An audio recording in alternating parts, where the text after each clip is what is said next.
Shalom Bacha, que le bon Dieu vous protège, vous donne la santé et la joie, que le miracle de Rabbi Himpido soit avec vous, et Rabbi Shimon Bar Yochai. Vous savez, j'ai lu deux histoires dans le Zohar cette semaine. C'est écrit que, une fois Rabbi Shimon Bar Yochai alav shalom, je raconte une, et demain je raconte la deuxième. On raconte qu'une fois, il dit à son fils, je sens, il y a une Gézéra qui va arriver. Viens, on va sortir, on va voir ce qui se passe. Et Rabbi Shimon Bar Yochai sort, et voilà, il voit le malach avec, il voit un ange qui jouait avec du feu, et le feu qui sortait de sa bouche, et Rabbi Shimon Bar Yochai, il dit à son fils, ce malach-là, il veut faire du mal, je ne sais pas ce qu'il veut faire. Et il pose la question, il lui dit, qu'est-ce que tu fais là? Ta place n'est pas là. Il dit, le bon Dieu m'a envoyé pour détruire le monde, parce qu'il n'y a pas 36 tzadikim. Alors Rabbi Shimon Bar Yochai lui dit, il n'y a pas 36 tzadikim, moi je suis là. Il y a aussi des tzadikim, non mais il n'y a pas 36. Alors il lui dit, tu sais quoi, tu vas chez Hachem et tu lui dis que Rabbi Shimon Bar Yochai, il n'est pas d'accord de cette Gézéra qui va arriver. Alors l'ange de la mort, il lui dit, je ne peux pas aller chez Hachem, parce que Hachem m'a envoyé, il m'a envoyé ici, dans ce monde. Il a dit, je te dis, tu dis ce que tu fais ce que je te dis, sinon je vais te bloquer ici et que tu ne vas plus remonter là-haut. Alors, le malach, il n'avait pas le choix, il monte là-haut, il va chez Hachem, il lui dit, Rabbi Shimon Bar Yochai, il ne me laisse pas détruire le monde.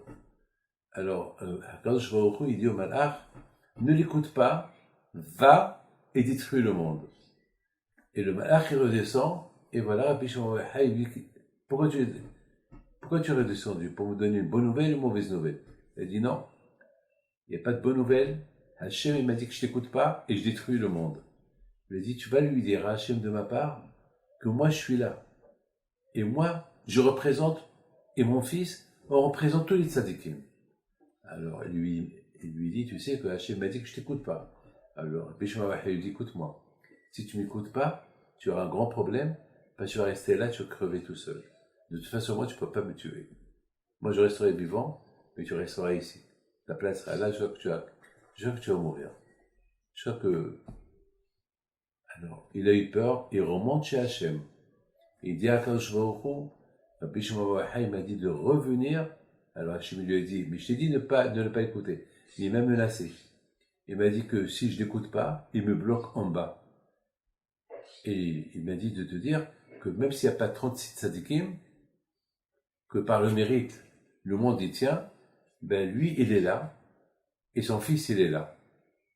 Alors, Akadosh Baruch Hu, il le regarde, et il voit le malach, il dit, va lui dire que je l'écoute, il va lui dire quel zéro tu as, quel zéro de ta Torah.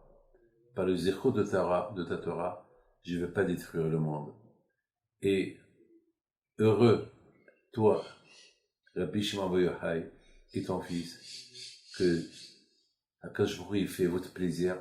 Hachem, il décrète des décrets, et vous, les tzadikim, vous annulez les décrets. Et c'est ce que Shlomo HaMelech il dit.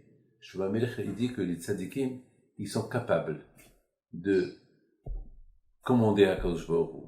Akadosh Baruch Hu, il décrète un décret, et les tzadikim, ils l'annulent. Les amis, vous savez, il y avait une très belle histoire qui s'est passée, une histoire spectaculaire qui s'est passée à Miron. Et là-bas à Miron, les gens ils sont venus pour la Hiloula de Rabbi Shimon Bar Yochai une centaine d'années. Et là-bas, malheureusement, il s'est passé que le toit de la grotte de Rabbi Shimon Bar Yochai s'est effondré. Il y a eu 7-8 morts. Et il y avait un parmi les 8 morts, c'était un grand tzaddik, un parmi les morts. Et on raconte sur lui une histoire magnifique. On raconte sur lui que toujours chaque année il venait à Méron, et toute l'année il était un bijoutier. Et toute l'année il étudie le matin, et l'après-midi il fait un peu du business. Et un matin il est venu à un musulman pour acheter une marchandise que avec ce juif-là, ce rabbin-là, il l'avait. Donc il voit le magasin était fermé, et lui il devait voyager, ce musulman-là, il devait voyager. Et puis il va à la maison, il tape à la porte, c'est la femme du rabbin qui l'ouvre. Oui monsieur, ben moi je suis un commerçant, j'ai l'habitude d'acheter toujours des pierres précieuses et de la marchandise chez votre mari. Et voilà, j'ai trouvé le magasin qui est fermé. Il lui dit, ben oui, le matin il est fermé.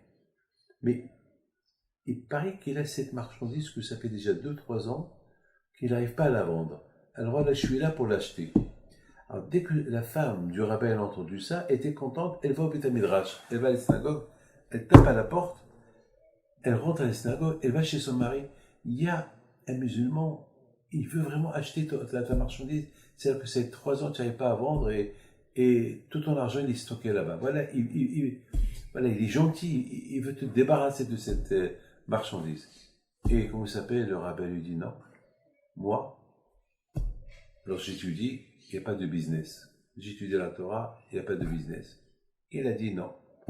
Elle vient chez le musulman, elle lui dit je m'excuse, mon cher ami, mon mari il veut pas parce qu'il étudie la Torah, il fait sa prière, il dit l'après-midi, il lui dit mais je ne peux pas la prière parce que je voyage ce matin.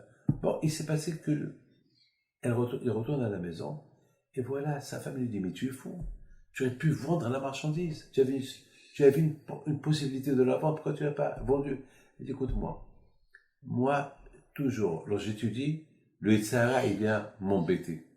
Alors aujourd'hui, chaque fois que j'étudie, le Yitzhara il se déguise. Et là aujourd'hui le Yitzhara il s'est déguisé pour me tenter, pour arrêter d'étudier, pour faire du business.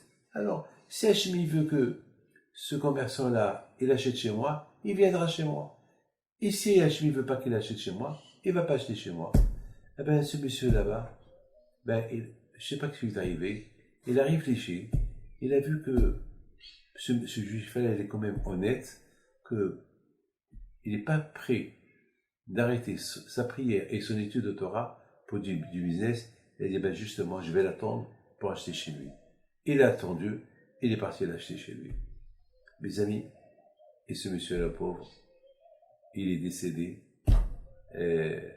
dans la tragédie qui s'est passée il y a une centaine d'années à Méron. Alors, il y a des questions qui se posent. Pourquoi? Mais il n'y a pas de réponse. Il n'y a pas de réponse. Regardez ce tzaddik-là. Mais une chose, je peux vous dire, que tous ceux qui leur arrive des tragédies chez tzaddikim, c'est que c'est les tzaddikim qui les ont appelés, et qu'ils sont avec le tzaddik lui-même, là-haut, Rabbi Shimon Bar Yochai. Que le mérite de tous ces tzaddikim vous protège. Amen.